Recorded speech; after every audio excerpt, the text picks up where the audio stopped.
Well, we do have some big news on the 2024 general election.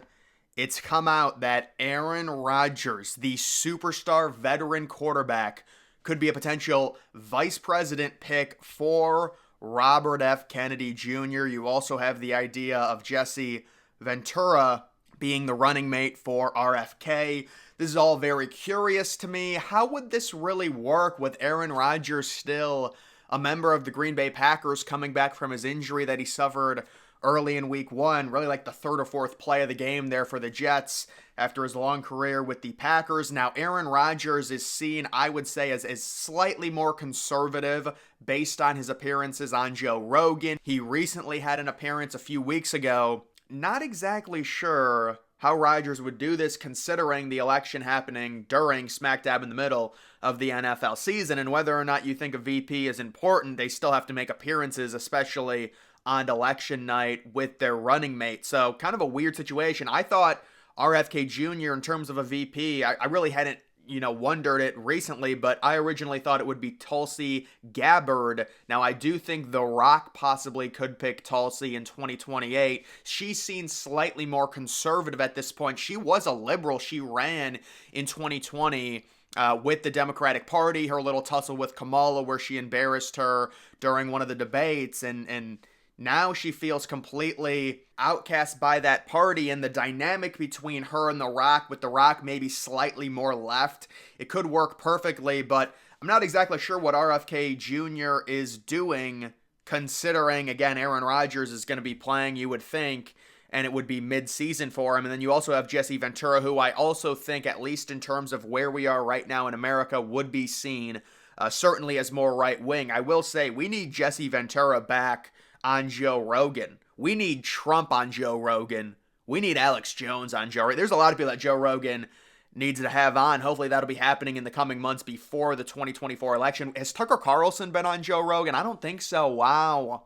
There's a lot of people that I'm sure would be great podcasts there. Here's Sauce Gardner having fun with it on Aaron Rodgers. That's why he ain't been answering my text messages, the young star quarterback. So they're having fun with it. It's just a weird situation. How would Aaron Rodgers be, imagine RFK Jr. wins. It just doesn't really add up. He's still playing at this point. I could understand if Aaron Rodgers gets injured and then retires, last year, he would be a potential VP pick. But still, the dynamic there, I always thought, if you are RFK Jr. and you're trying to win, Tulsi Gabbard would be a very solid pick for him. And so a lot of people have thought that as well.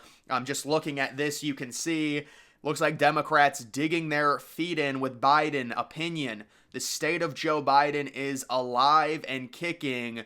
So they're completely dismissing Biden having the worst approval rating in the history of the United States because they see that the Democratic establishment is, I guess, behind Biden. They have to put out these just ridiculous articles and say, Biden's fine, there's nothing wrong with him. It's very tough for these people because this is really something that me personally, in my political career, I've never dealt with this where the Republican is actually a favorite going into an election.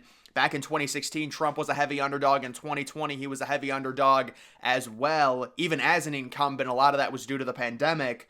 But now Trump is the clear betting favorite. It's not even close. Every swing state outside of the Rust Belt, which is extremely close, has Trump up. And it seems like things are going very positive for him, but they're forced to kind of fight with two hands tied behind their backs because there's really nothing they can say about Biden at this point other than regurgitating the same talking points. And you're starting to see them lash out live on their little TV shows. You can see this woman on CNN saying that Joe Biden's political strategy for 2024, this is in order to win. So this is apparently going to bring Joe Biden back from losing every swing state, having the lowest approval rating, and this will cause him to win. Call Trump a rapist, a racist, and a fascist. I'm a little disappointed in her. She forgot a transphobe. So she forgot one word. It was close. You got 3 out of the 4 golden words there. But again, there's no substance to any of these arguments. It's like a robot repeating things. There's nothing Biden has done that they're arguing that should convince people to vote for Biden for 4 more years, because I think a lot of these people don't even think that's a viable argument. Like, the idea of voting for the incumbent is, well, the president, he's had 4 years, he's got experience. With Biden, they can't even use that argument because, like, nobody really thinks Biden is going to be in any type of condition to lead this country in 2025, 2026, 2027. He'll be 83, 84. It's only going to get worse and worse. His cognitive ability, that is. So it's not even like they can argue and have that incumbent advantage to where it's like, well, Biden has experience now. Yeah, well, Trump was also president for 4 years. It is crazy. I was kind of reflecting on it. This will be Trump's third time running as the Republican nominee. 2016, 2020, 2024. Every election that I followed, Trump has been the Republican nominee. They just cannot get rid of him. It's just crazy.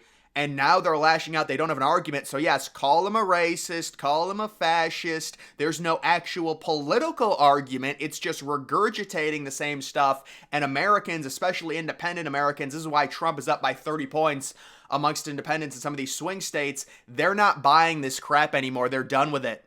And you're seeing the lash out, the reaction to it. These people have never been in this position. A lot of them, especially if they came in, they started doing politics 2013, 2014. The Democrats have always been an overwhelming favorite. You got to remember, 2016 and 2020, Florida was considered a complete swing state, a complete toss-up. Ohio in 2016 was a toss-up as well.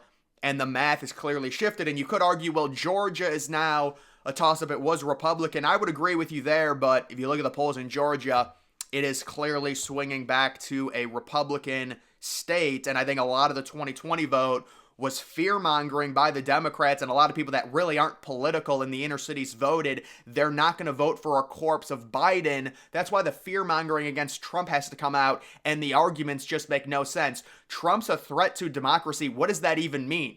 I'm trying to visualize, so what's going to happen? Trump's going to win and then stay in power for the next decade? Trump already won.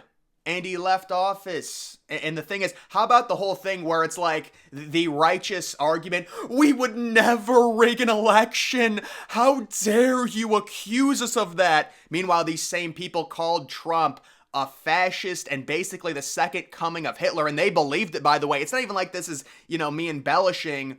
They hated Trump so much. We get this massive swath of mail-in votes. Other countries ban mail-in voting because there's rampant voter fraud with mail-in voting. And then they say, we would never do that. Yes, we think Donald Trump's worse than Hitler, but we would never rig an election. How dare you? You just don't pay attention to what happened with the Hunter Biden story. Don't worry about that. No, that's not it. How amazing is it that after the 2016 election, they always talk about election denialism. This was kicked off by the Democrats for 2 straight years from 2016 to 2018 with the Russian hoax. And notice how they never called the Russian hoax, whatever you want to call it, they never called that a conspiracy theory. It was always just like, oh, this is confirmed. That's the media spin on it. But anything when it comes to Republicans and voter fraud, it's always a conspiracy. It is triggering language that they use, and that's why they brought the words disinformation and misinformation back into the vernacular in 2020. Those words were enablers to allow them to ban anything that they didn't like online. Oh, if it's something that's negative against Biden, it's misinformation, it's disinformation, just ban it.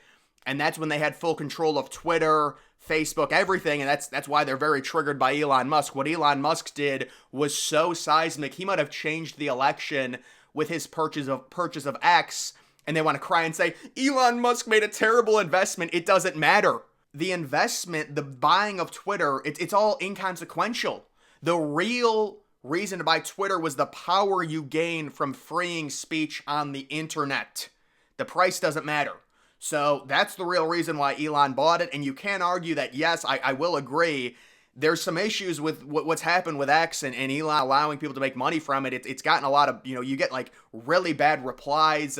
I think Elon's got to do something. I mean, you would think he'd be able to see some of those replies. A lot of it is just crap, but it is so much better than what it was before in 2020. And back to my overall point, these people denied the election result from 2016 to 2018 with basically no evidence, claiming that Russia stole it. and then they do the exact same thing they claimed Russia did. Because remember, the claim was that Russia used mainly social media to manipulate Americans, and then they did the exact same thing in 2020 by censoring the Hunter Biden story.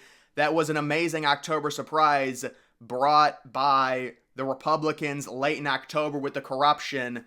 And another thing that nobody mentions, they say Trump is this terrible fascist. He's the second coming of Hitler. Where was Trump's October surprise? Boy, if you think Trump is this terrible person, you could have gotten him on something. They had nothing in 2020. They had to play damage control and silence a story and use the enabler words that they had created and they had brought into mainstream use, misinformation and disinformation. And they deployed those words when the Hunter Biden story came out to silence it. And then they want to sit there and act like angels and say, how dare you accuse us of manipulating an election? Well, no, it's all right there. You controlled all of social media and you silenced a story that was legitimate for political gain.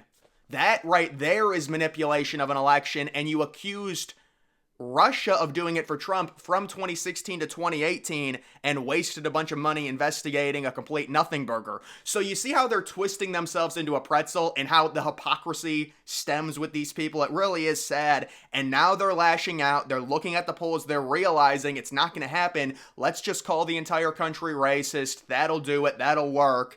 And you've got all these independents coming out and admitting, yes, they're voting for Trump. They're done. This is a clown show. And it really is a crazy sight to see. So, guys, that is the current update. Will Aaron Rodgers actually be the VP for RFK Jr.? No. I mean, I just can't understand how that would work with Aaron Rodgers being the quarterback of the Green Bay Packers. If he had retired, I'd understand it. But you can say, well, the VP doesn't do anything. Yeah, but you like you're talking about it, that's a major distraction. So it just doesn't make any sense. Sure, after Aaron Rodgers retires in 2 or 3 years, you can understand Rodgers possibly getting into politics. But right now, and then Jesse Ventura, I just don't think, Jesse Ventura is a very interesting dude, don't get me wrong. But if I was RFK Jr., I'm not sure that would really balance my ticket like I want. But who knows who RFK Jr. is going to actually pick. We will see when it comes to that. And then maybe RFK Jr. having a good run in 2024 will enable somebody like The Rock to run, possibly announce he's running in 2025, because I think he wants to get the dialogue started early for an independent in 2028. And then in 2028, The Rock runs with a VP of Tulsi Gabbard. That would be my prediction right now. Either way, guys, that's going to do it for this video. Make sure you follow me on X. Link to that's always in the description.